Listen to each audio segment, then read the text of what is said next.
வீட்டில் இருக்கிற உப்பு சட்டி உடையலாமா? அது என்னங்க உப்பு சட்டி? வீட்டில் நம்ம வச்சுருப்போம் பார்த்தீங்களா? சமையல் அறையில் இருக்கிற உப்பு சாதாரணமானது அல்லங்க. தங்கத்துக்கு சமமானது. நம்ம வாங்குற தங்கத்துக்கு சமமானது. பணம் இருக்கிறவங்க கோடான கோடீஸ்வரங்க அட்சய திருதி அன்னைக்கு போய் நகைக்கடையில் நிறைய நகை வாங்குவாங்க. ஆனால் ஏழை எளிய மக்க, காசு இல்லாதவங்க, பணம் இல்லை, நகை வாங்க முடியல அப்படின்னா இதே மாதிரி கொஞ்சம் ஒரு உப்பு 1 கிலோ 1/2 கிலோவோ வாங்கி அந்த உப்பு சட்டியில் போட்டு அவங்க வச்சாங்க அப்படின்னா லட்சுமி கடாட்சியம் கிடைக்குமா.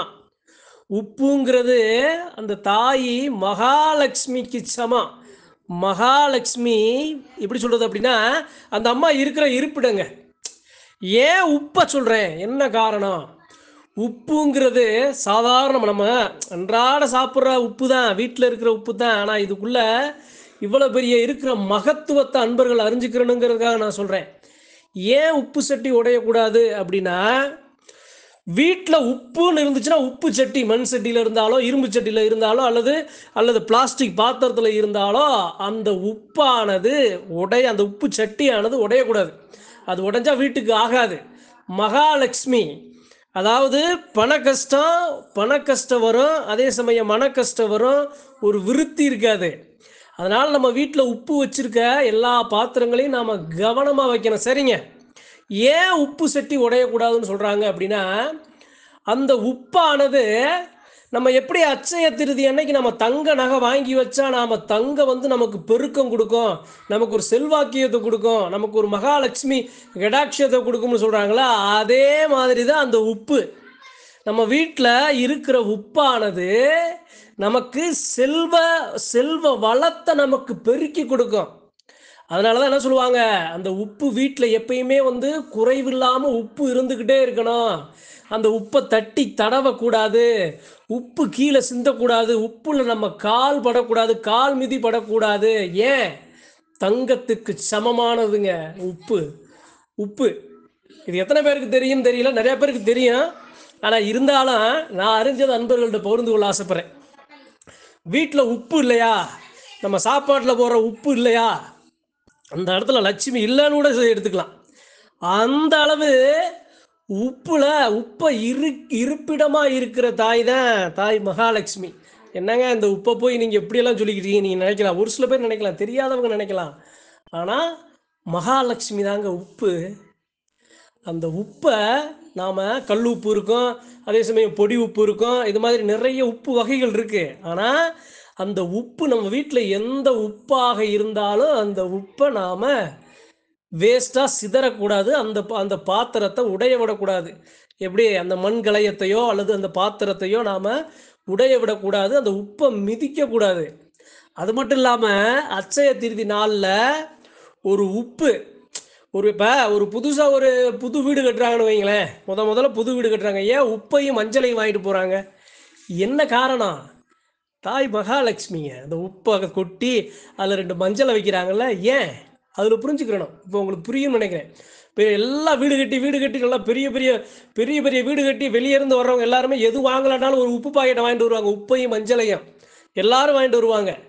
உப்பை தான் அந்த இடத்துல நல்லா நிறக்க கொட்டி அதில் மஞ்சள் வைப்பாங்க. ஏன்? மகாலட்சுமியோட இருப்பிடம், மகாலட்சுமி வாசம் என்ற இருப்பிடம். அந்த இடத்துல செல்வம் பெருகணும், செல்வாக்கியம் பெருகணும், நல்ல ஆரோக்கியம் பெருகணும், நல்ல தொழில் வளர்ச்சி பெருகணும், நல்ல பண வரவு இருக்கணும் அப்படிங்கிறத காட்டி கொடுக்குறதா உப்பு.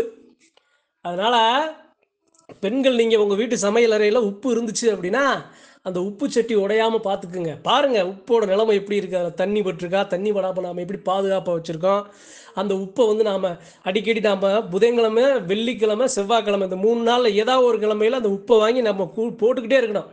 உப்பு ஒரு படி ஆள்னா அந்த இடத்துல உப்பு நிறையா வீட்டில் இருந்துக்கிட்டே இருக்கணும், நிறக்க இருந்துக்கிட்டே இருக்கணும். அப்போ அந்த உப்பு இருந்துச்சு அப்படின்னா நமக்கு நல்ல ஒரு வளர்ச்சியை கொடுக்கும். இதெல்லாம் நம்புகிற மாதிரி இருக்கான்னு ஒரு சில பேர் கேட்கலாம், நம்பித்தான் ஆகணும். ஏன் அப்படின்னா தெய்வம் வாசம் பண்ணுற இருப்பிடம். அதுக்கு ஒரே உங்கள் கண்ணில் தெரிஞ்ச ஒரு என்னது வீடு, புது வீட்டில் உப்பு மஞ்சளை வச்சு கும்பிட்றது. அதில் புரிஞ்சுக்கோங்க உப்போட மகத்துவத்தை. சரிங்க, உப்பு கொட்டி போச்சுங்க, தெரியாமல் கொட்டி போச்சு, உப்பு சட்டியே உடஞ்சி போச்சு, பாத்திரமே உடஞ்சி போச்சுங்க. என்ன ஆச்சு? அதை எப்படி சரி பண்ணுறது? முதல் விஷயம், அது தெரியாமல் உடஞ்சிருச்சு. சரி, ஏதோ ஒரு ஒரு கெட்ட அறிகுறியை நமக்கு காட்டி கொடுக்குது, ஒரு கஷ்டத்தை காட்டி கொடுக்குதே இருந்தாலும், உடனே என்ன பண்ணணும், அந்த உப்பை நல்லா சுத்தம் பண்ணிட்டு, அந்த உப்பை நாம் 1 மடங்குக்கு 3 மடங்கு வாங்கி கொட்டி வைக்கணும். கொட்டி வச்சாலும் நாம் கொஞ்சம் சுதாரிப்பாக இருக்கணும். ஏன்னா கெட்ட சகுனம். நமக்கு ஒரு சில கஷ்டகாலம் நடக்க போகுதுன்னா தான் இது மாதிரிலாம் தெரியும். உப்பு சட்டி உடையிறது, உப்பு சிதறது, இதெல்லாம் நமக்கு நடக்க போகிற கெட்ட நிகழ்வுகளை காட்டி கொடுக்குற அறிகுறிகள். இப்போ நம்ம என்ன பண்ணணும், 1 மாதமோ 2 மாதமோ 3 மாதமோ நாம் கொஞ்சம் சுதாரிப்பாக இருக்கணும். நமக்கு ஒரு சில கடன் வந்தாலும் வந்துடும், இல்லைன்னா ஏதாவது தொழில் நஷ்டமாயிரும், புதுசாக ஏதாவது வேலை தொடங்கினா அதில் லாபம் வராது, இது போன்ற பிரச்சனைகள்லாம் வரும். அதிலெல்லாம் வந்து கொஞ்சம் சுதாரிப்பாக நம்ம கவனமாக இருக்கணும். ஏன் அப்படின்னா அந்த தாய் மகாலட்சுமி காட்டி கொடுக்குது, இது பார் இது நடக்க போகுது அப்படின்னு. அந்த உப்பில், நம்ம வீட்டில் இருக்கிற உப்பில் காட்டி கொடுக்கும். அதனால் சொல்கிறேன், அன்பர்கள், உங்கள் வீட்டில் இருக்கிற உப்பை தெய்வமாக பாருங்கள். சமையல் அறையை அழகாக சுத்தமாக, உப்பு எப்பயுமே நிறைய இருக்கிற மாதிரி கண்ணில் வர்ற மாதிரி வைங்க. அதே சமயம் அட்சய திதி நல்ல நல்ல நாளில் கொஞ்சம் உப்பு வாங்கி உங்கள் வீட்டில் வைங்க. அந்த தாய் மகாலட்சுமியை வணங்குங்க. உப்பை தொடும்போது மகாலட்சுமியை நினச்சிட்டு நீங்கள் உங்களுடைய சமையல் நமக்கு ஆரோக்கியம் கொடுக்குற உணவில் போடுங்களேன், சிறப்பாக இருக்குங்க. நம்ம உடம்பே ஆரோக்கியம் பெறும். அதனால் யாராக இருந்தாலும் உப்பை சாதாரணமாக நினைக்கக்கூடாது, அதில் பெரும் மகத்துவம் இருக்குது. அதே சமயம் புதுசாக யாராவது தொழில் தொடங்குறாங்க, புதுசாக வீடு கட்டுறாங்கன்னா உப்பு பாக்கெட்டை வாங்கிட்டு போங்க. அவங்களுக்கு ஒரு உப்பு பாக்கெட்டை கொடுங்க. என்ன ஒரு 10 ரூபா 20 ரூபா அவ்வளோதான். ஒரு உப்பு பாக்கெட்டை நீங்கள் வாங்கிட்டு போங்களேன், நீங்கள் ஒரு பவுன் நகை எடுத்து கொடுத்ததுக்கு சமங்க. அதனால் இந்த சொந்த பந்தங்களுக்குள்ளும் செய்யுங்க. அதே சமயம் உப்பை வீட்டில் தெய்வமாக அந்த மகாலட்சுமியை நினச்சி வணங்கணும்னு சொல்லி இந்த பதிவு. நன்றி, வணக்கம். மற்றும் ஒரு பதிவில் சந்திப்போம்.